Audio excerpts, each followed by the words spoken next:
Hi everyone, this is Arpad from the YouTube channel StarPath Academy. Thank you for all of you who have joined my Patreon or my buymeacoffee.com/StarPath Academy account. And today's question comes from a Buy Me a Coffee subscriber. He asks, question for you Arpad. I've always heard that we in the USA all want a strong dollar. However, now with the dollar stronger versus the euro, I'm hearing people fretting about that being bad news somehow. So who loses when the dollar gets stronger? Or what about the dollar getting stronger makes things challenging for our economic situation? Okay, so let's dissect this a little bit.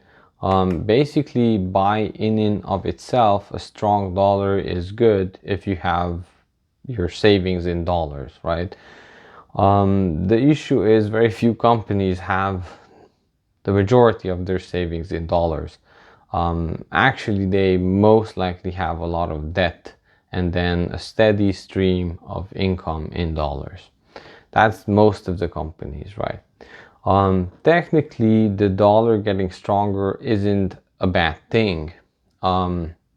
Just like how losing weight usually is not a bad thing, but you have to look at the cause of what's happening, what is generating the outcome that you see. So because you could be losing weight because you're on a diet, but you could also be losing weight because you're sick, right?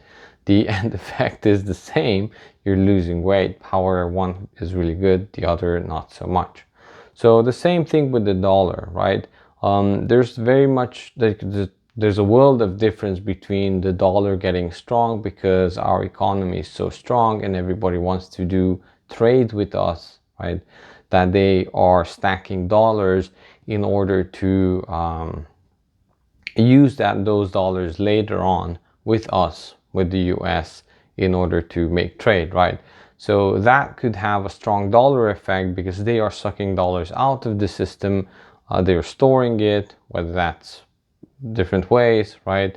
And the dollar is getting stronger because the demand of the dollar is high.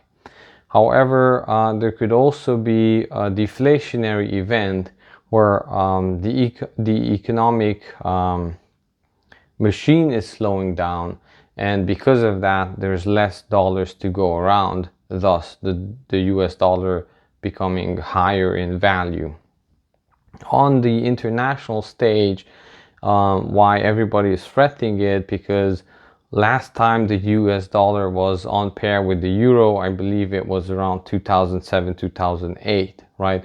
So now we get to see like, okay, something's going on, that people are cashing out, in the sense whatever businesses they have been in on the international stage, they would rather want dollars than investment vehicles, right? So they are cashing out and they're holding on to their dollars, but not necessarily because everything is so good, but because everything is a bit bad, let's say, right? So it's more the cause of what's happening with the US dollar, not so much the end effect that they are fretting. That's my guess. Now, of course, this brings on secondary effects and other things to consider, right? Because if you are a US exporter, right, you are exporting whatever you're making in the US, you still have your costs in dollars, locally, in local currency, in the US dollars. Your wage is still in dollars, your that you pay to your employees, right? Your expenses in dollars, the rental, the equipment, everything is in dollars. So your expense is still fixed to the US dollar. But now, because that is pushing your prices up higher on the international stage, you might be out competed by other international companies. So that means that let's say a company from France is having a harder and harder time to buy your products on the international stage because they have to pay more and more euros to buy your products, right? So that way they will start searching for other alternatives, right? And once they find that, maybe now it makes sense to invest in Papua New Guinea or do business with someone from there, right? So you're becoming less and less competitive. That has been a problem with Switzerland, actually. So when there's usually the euro crisis that happened, Switzerland was thought to be this bastion of sound currency because historically it has been for a long time, not so much in recent years. And this has had some issues with local Swedish companies because their products were getting more and more expensive on the European stage, and the European other consumers and companies from Germany and such would be buying less and less Swiss-made stuff because they were getting more and more expensive. Now, to counter that, of course, this was the excuse. We don't exactly know why. Well, we do, but at least some. But this was the excuse that they went with. Oh, the Swiss franc is getting too strong. We have to print a lot of Swiss francs. So they pegged the Swiss franc to the EU euro, and they printed a bunch of Swiss francs that suddenly crashed the Swiss franc price. And this was, I believe, 2012 or that area. So and then I think I kind of lost my faith in the Swiss franc forever. But anyway, so yeah, I used to hold some Swiss franc just because of that, right? And knowing Europe's history and so on and so forth. So, but it has also been used as a strategy to drive up international demand for Chinese products. The Chinese usually devalue their own currency against the international currency, specifically the dollar, from time to time. This has been the currency wars that Trump has been speaking about, right? That they make the currency so liquid or so cheap that it's very hard to compete against Chinese companies. That is when they are inflating the currency, right? Basically printing more. So that is good for international trade to some degree, but it's actually robbing your own citizens. So nothing comes for free. There's a trade-off. That was the problem with the Swiss doing this. A lot of pensioners who had like a fixed income in Swiss francs were doing better and better in Europe, and they could go on vacations and so on and so forth because they had a fixed income stream of Swiss francs. And that because they have been conservative with their money, right? The economy was run, quote unquote, pretty good. They have been rewarded because of that. Right now we're being rewarded, US dollar holders. However, the Swiss franc, the Swiss National Bank kind of screwed them over because they printed a bunch. So, okay, back to the US dollar getting stronger. The issue is that you can actually enjoy this while it lasts, in the sense that as long as it's a steady, slow rise and nothing breaks, you can take advantage of it, and it should not be a big problem for now. However, if this continues, what we might expect is that on the international stage, the US products will get too expensive for international consumers and they will go away.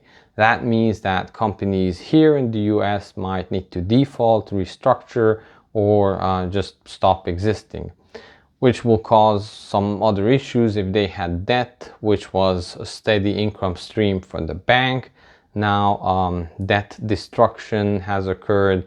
Companies no longer being assets on the books of the banks, that they are a steady stream of income. Liquidation needs to happen. You can never really regain what you have invested in these cases if bankruptcy happens, so on and so forth. So that now this brings on another deflationary event, right? An inner deflationary event. So that means the US dollar, now everybody's scrambling for US dollars even more, even more, and more, even more. Layoffs could be happening, and so on and so forth. Now those people are no longer taking on credit, basically printing money in the secondary market, and there's less cash, less cash, less cash, and that's a deflationary crash.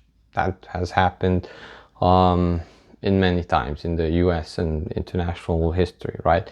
So we know all about that. But that's basically why people are freaking out, right? However, even this is good if you hold cash in this case, right? But usually the solution for this is to print more money, of course. And in sometimes if they want to control the inflation, they will not lower the Fed funds rate, but what they do is they directly print cash by increasing government budget, right? Like in the sense of coming up with government spending schemes. Usually that's that's one way to deal with deflationary crashes. We have seen that in Japan and many countries. So that might be expected. Now, okay, so taking advantage of this, like in the very simple thing that people have done in the cases where the the dollar has increased in value compared to the euro. I mean, you don't have to follow financial channels for this, or other channels for this, right? As soon as the US dollar euro ratio is around 1 to 1, you can suddenly now go to Europe and have vacations on less money, right? So you can just do that, right? So people who take advantage of this, or you can buy cheaper real estate now with US dollars, because compared to the US dollars, the euro has fallen. The prices of houses might have stayed the same or not followed suit just yet. So that means you can go with the US dollars and buy a property in Europe.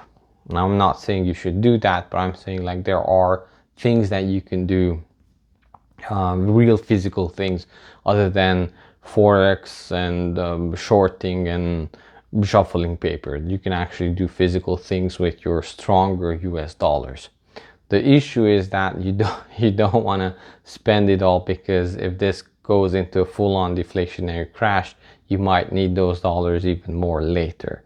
So yeah, but we have seen this in our case in Romania, of course, when we were getting out of hyperinflation and hyperinflation was over, right? The currency hasn't much appreciated, right?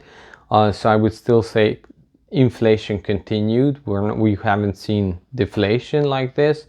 However, we did see deflation in gold. So during hyperinflation, gold was up a lot, right?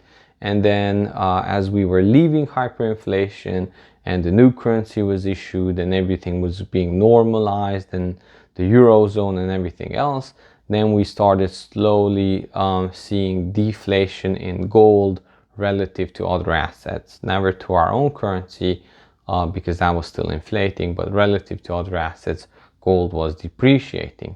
So everything goes through that cycle, and you have to kind of spot these. You have to spot these cycles and take advantage of them, basically. So in that case, it would have been now the opposite of the trade, basically.